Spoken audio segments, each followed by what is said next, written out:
Last year was a lack of mobility at the top of the field. We could defend for a period of time, but then we couldn't get quick enough up the pitch to score on counter attacks.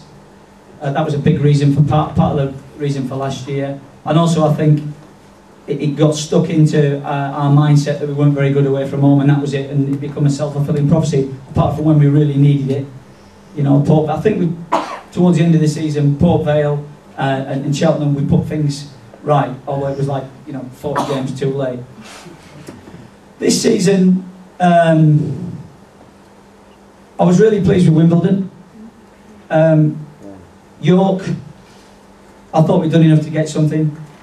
Southend, we miss a penalty, we get a man sent off. I think it's a difficult one to judge. This last season, I totally agree with you. I think this season is a bit difficult because we haven't really had enough games to quantify we were rubbish.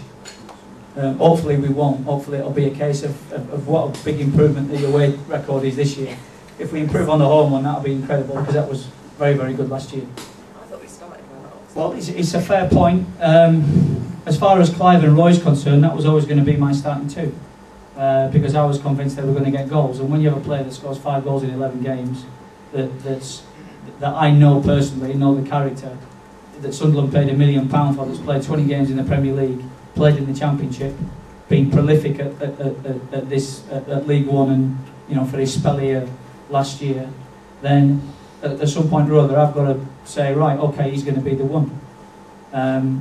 Everything weighed up, age, what it would cost compared to others, all those sort of things. And I thought him and Clive would be a perfect foil for each other. What I did want to do, and always wanted to do, was to make sure that we got out and had a look at the under-21 league to see what was out there, so that we had a young one. I would love to have a situation where we were last year, where we've got Clive, Roy and Bayo all fighting for 2 spots or 1 spot, depending on how we played and what we did. Because what it does is it sharpens up competition for places. What's happened this year is Jacob has come in, because Jacob was going to be that player that fired the other 2 up, but rather than a permanent, he's a loan, because he's not, you know, he's not part of the wage bill on a longer term contract.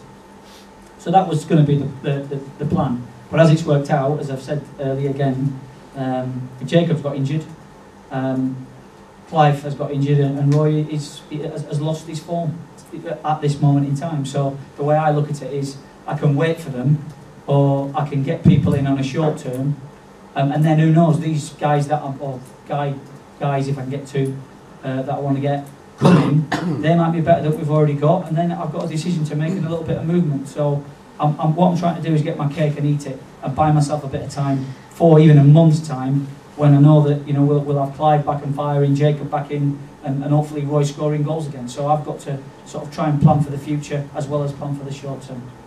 Yeah, if Ian doesn't make the team, then that's something I have to do, but I think he's the right captain for right now. Middle of the pitch, near the referee, you know, can try and influence him. That's my view on it. I think, I mean, Matt has been captain, Reedy has been a captain before, Matt Duke's been a captain. I don't think Matt Dunby has yet. But that's what you want, to have a dilemma where you don't know who to give it to.